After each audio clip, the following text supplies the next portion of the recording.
Unify Sports 84. Beating Kell Brook makes me number one at welterweight. Errol Spence's claim after his victory over Kell Brook. Errol Spence is of the view that he is now the number one welterweight in the world. This is how he sees himself. And I think a lot of people will agree to that. But I beg to differ. First of all, we have a unified champion in the welterweight division. You can't claim by just wrestling your first world title to be number one when you have a unified champion in the division. That's for starters. Second of all, your victory against Kell Brook wasn't that impressive. You claimed yourself that you rate yourself a B- in that fight, meaning you were not even satisfied with your own output in the victory. And so was I. I didn't really see something to really convince me that you are the number one welterweight in the world. Actually, apart from Thurman, I think there's a number of people who I will think they will give you a run for your money. For instance, we have Danny Garcia. I think Danny Garcia will be a good matchup against Errol Spence. It will be a very good test to see what it's really made of, and Sean Porter as well. I'm curious to know how he performs against these fighters.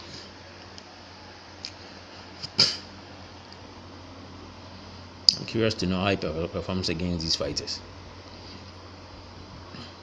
to see what he's really made of, and whether his claim to be number one has some validity or not.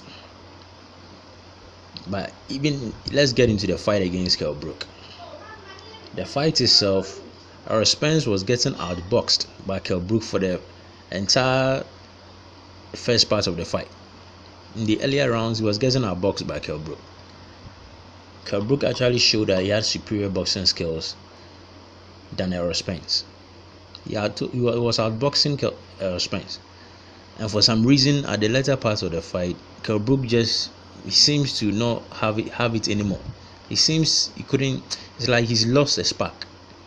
It's like he was tired. Something wasn't right with him, because this wasn't the Kell Brook I knew before. In his fight against Sean Porter, this wasn't how this guy was fighting. Suddenly, the guy just stopped fighting, stopped throwing punches. He was just there, reluctant to throw punches. It's like he was exhausted. So I'm really of the opinion that he was out of it even before his eye gave him, because he wasn't really doing much, and he was having a fragile face to compound the problem with. Kell Brook wasn't just doing anything. His experience was just walking through him. It leaves people to wonder what would have happened if Errol Spence had fought Kell Brook after his fight against Sean Porter. What would the Kell Brook performance have been if he hadn't moved up to middleweight? That is a lingering question people will be asking themselves. So, although he deserves all the accolades and all the hype for his victory against Kell Brook, he still left a lot of things. He still left a lot to be desired. And this victory wasn't that convincing, because even in the 10th round, when he had Kell Brook at his mercy, he was just pounding away. He still couldn't get him out of there, and he gassed out at the tail end of the round. And Kell Brook nearly got him out of there, because he was rather the one clinching at the end of the round, because he gassed out. He was pounding and pounding and pounding, and Kell Brook was refusing to go, and he was left with no option than to gas out and leave himself vulnerable. So Errol Spence is definitely not the number one welterweight in my eyes. I still view Thurman as the number one welterweight in currently a division. And until anything changes, that is what it's going to be. Thurman is the number one welterweight in the world. And even at the number 2 spot, I wouldn't put Errol Spence there, because I still think Danny Garcia and Sean Porter have a lot to say in that regards. So we wait to see how things pan out here onwards. That is all for now. Thank you for your time. Catch you in the next video. If you like the commentary, subscribe and give the video a thumbs up.